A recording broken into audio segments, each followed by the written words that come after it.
Next, it's Albie, who agrees with British Rowan, who have banned trans athletes from competing in women's events. Take it away, Albie.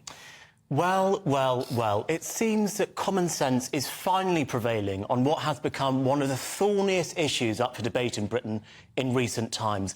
Whether or not it is fair for transgender women to compete against biological women in elite categories in sports.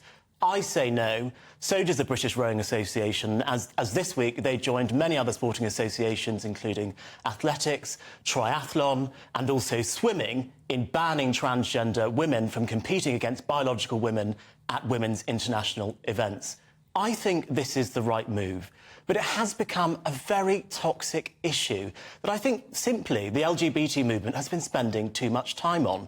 I think it's ridiculous that we got to a point in British society where people were being cancelled, being called bigots, being fired from their jobs for simply saying that biological women and biological men should not compete against each other in sporting categories because it's unfair.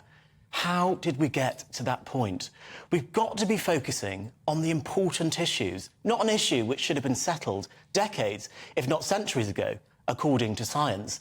There is no medical way to reverse the physical advantages that men go through in puberty, which means that for transgender women, who of course were born as males, for them to actually compete fairly with biological women.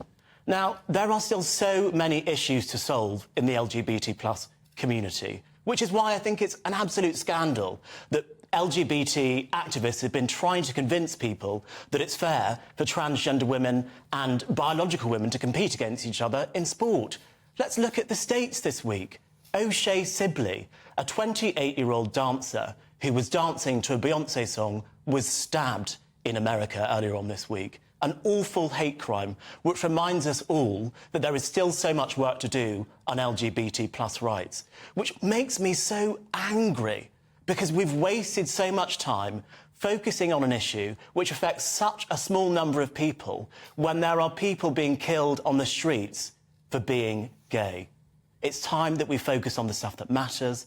I think it's good that we can finally close the book on this issue of transgender women competing against women in sports and move on to the issues that matter.